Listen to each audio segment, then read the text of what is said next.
It is well known that eating too much and a careless diet can bring you harm. You can get fat and have a dangerous amount of sugar or fat molecules in your blood. But what if I told you that people can increase the fat tissue regardless of eating habits and exercise?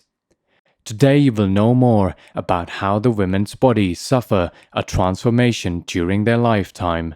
Stay until the end to understand the struggles obese people face in our modern society. First of all, let's talk about the bigger picture of this condition in modern society.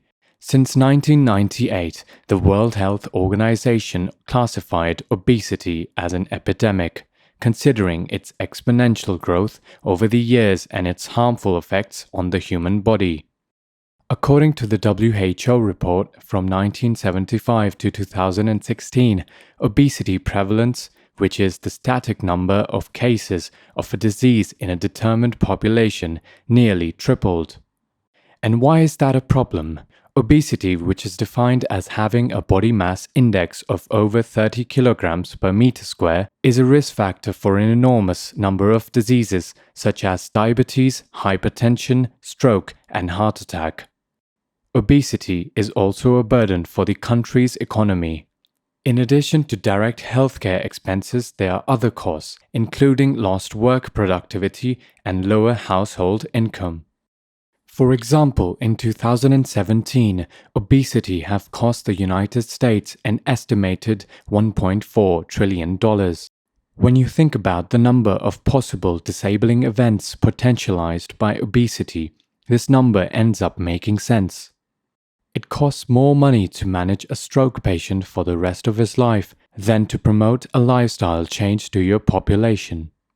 Nowadays, we know that the increase in the body's fat tissue happens differently when you're a woman. The fat molecules in the food we eat tend to deposit in different areas depending on your sex. More on the abdomen on the boys and men, and more on the legs on the girls and women. But why do doctors measure your waist circumference either if you're a man or a woman? That's because it tells a lot about your lipidic profile. You see, we have two types of fat tissue, one that's under our skin called subcutaneous fat, and the other is visceral fat, located around some organs. Visceral fat is more dangerous than subcutaneous fat, and correlated with a worse lipidic profile with higher levels of LDL, VLDL, and triglycerides.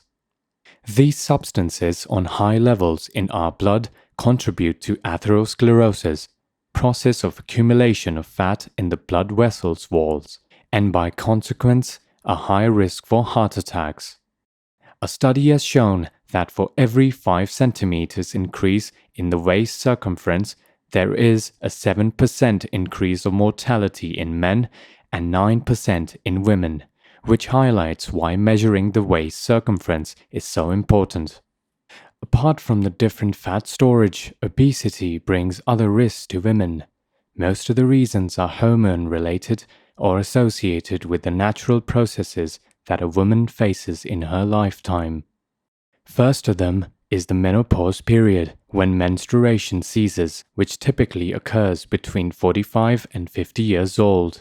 In the early years after menopause, the woman's body suffers some significant modifications like weight gain and changes in fat distribution.